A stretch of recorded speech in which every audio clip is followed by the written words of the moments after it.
Hello दोस्तों। कैसे हो आप लोग? आशा करते हैं आप लोग स्वस्थ होंगे, मस्त होंगे और पढ़ाई को भी जबरदस्त कर रहे होंगे। ठीक है, आज हम लोग देखने वाले हैं क्लास 11th का चैप्टर पहला, जिसका नाम है समुच्चय। इसे इंग्लिश में सेट्स भी बोलते हैं। ठीक है, उसे आज हम लोग पूरा डिटेल्स देखेंगे। उसका आज परिचय वीडियो होने वाला है। देखेंगे इस समुच्चय क्या होता है, इसकी परिभाषाएं क्या होती है, उसके एग्जाम्पल क्या क्या होती है, इसे हम डिटेल्स से। ठीक है, चलिए देखते हैं समुच्चय क्या है। परिभाषा देखते हैं, क्या परिभाषा।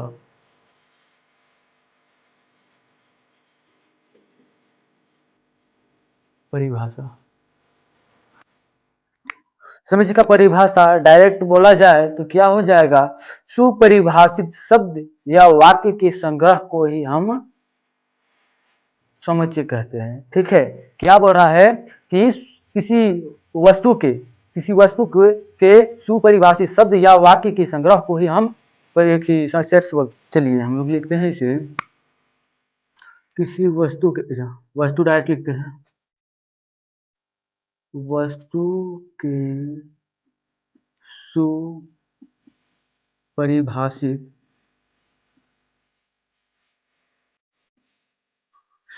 शब्द या वाक्य के संग्रह को समुच्चय कहते हैं।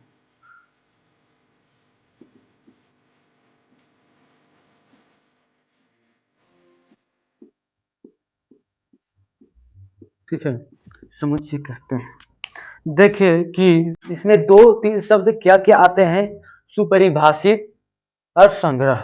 ठीक है, तो आप लोग संग्रह तो जानते ही हैं, संग्रह किसे कहते हैं, लेकिन सुपरिभाषित कोई नया शब्द है, इसलिए मैं इसे बता देता हूँ। देखिए, वस्तु के सुपरिभाषित शब्द या वाक्य के संग्रह को ही समुच्चय कहते हैं।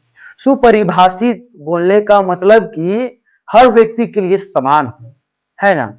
सुपरिभाषित मतलब कि एग्जैक्ट वही मान हो। जैसे कि मान के चले कि हिंदी इंग्लिश वर्णमाला के जो अक्षरों की संख्या होती है, मतलब कि भवेल भवेल बोला जाए तो हर व्यक्ति के लिए एक ही होगा, न कि दूसरा व्यक्ति के लिए अलग नहीं होगा। ठीक है, जैसे कि अंग्रेजी वर्णमाला के स्वर देखते हैं। अंग अंग्रेजी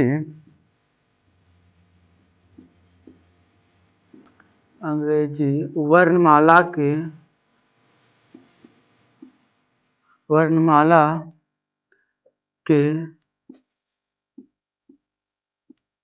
स्वर, अंग्रेजी वर्णमाला के स्वर कौन कौन सा हो जाएंगे? तो हो जाएंगे क्या? ए, ई, आई, ओ, यू। ठीक है,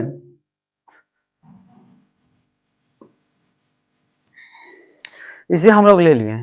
ठीक है, मतलब कि अंग्रेजी वर्णमाला के जो वहां पे स्वर होंगे वे सभी व्यक्ति के लिए समान ही होंगे। जैसे कि ए, ई, आई, ओ, यू, इसे हम अंग्रेजी वर्णमाला का बात होगा तो यही वर्णमाला ही आएंगे, यही स्वर्ण। ठीक है, इसे हम ए ले लेते हैं। ये आपको समझ आ गया होगा कि सभी व्यक्ति के लिए ये वही समान होगा। मान के चलिए कि कोई पूछ दिया कि मान के चलिए कोई व्यक्ति से पूछ दिया कि आपका पसंदीदा यानी कि फेवरेट सब्जेक्ट कौन सा है, तो सब व्यक्ति के लिए अलग हो जाएगा। कोई बोल दिया हिंदी है, मैथ है, साइंस है ना। कि कोई बोल दिया, कोई दूसरा व्यक्ति बोल दिया कि मेरा इंग्लिश है, हिंदी है और मैथ है। ठीक है, मतलब सब व्यक्ति के लिए अलग अलग मान आ जाएगा, तो सुपरिभाषित नहीं होगा, वो समुच्चय नहीं होगा। ठीक है, जैसे कि ये है, ये समुच्चय है। दूसरा हम लोग ले लिए, क्या ले लेंगे कि जो 10 से कम सम परिमेय संख्या लिखना है, तो सभी व्यक्ति के लिए समान हो जाएगा। चलिए लिखते हैं, 10 से कम 10 से कम सम प्राकृत संख्या लेते हैं, प्राकृत संख्या।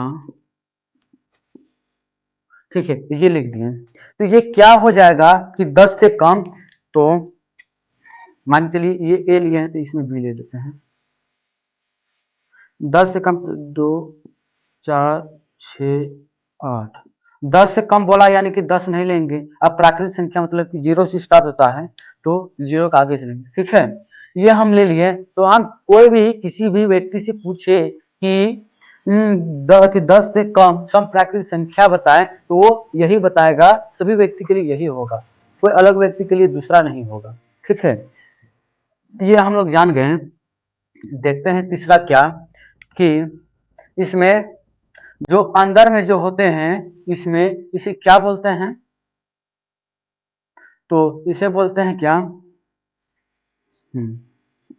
इसे हम लोग बोलते हैं संख्या या फिर अवयव, एलिमेंट।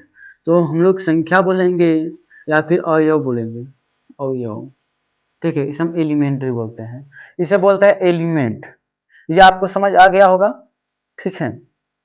उसके बाद जो हम ये क्या है, ए बी सी जो है हम इसे लिखेंगे समुच्चय को,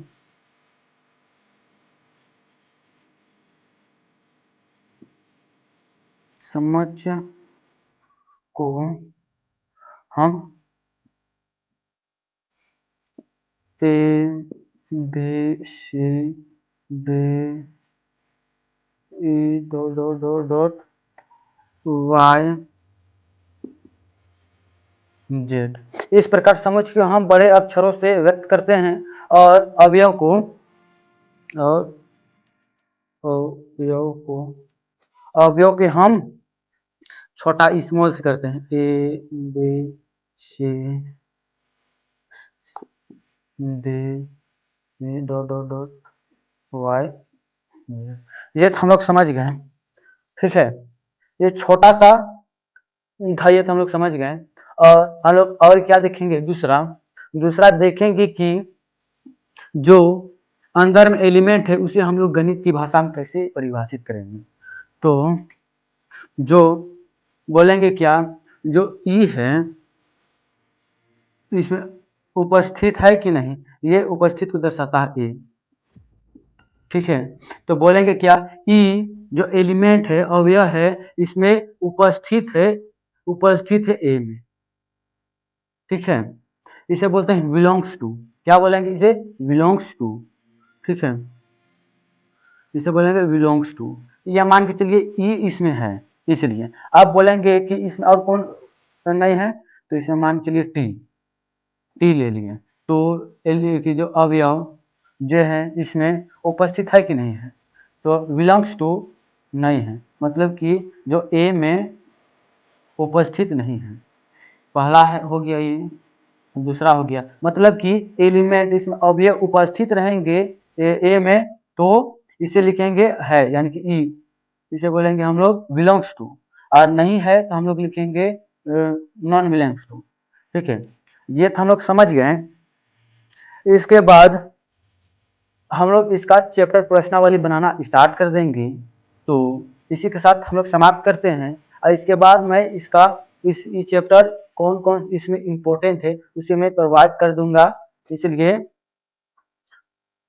यह टॉपिक से जुड़ जाए, ठीक है। इसी के साथ समाप्त करते हैं, फिर मिलेंगे अगले टॉपिक के साथ। धन्यवाद। जय हिंद, जय भारत।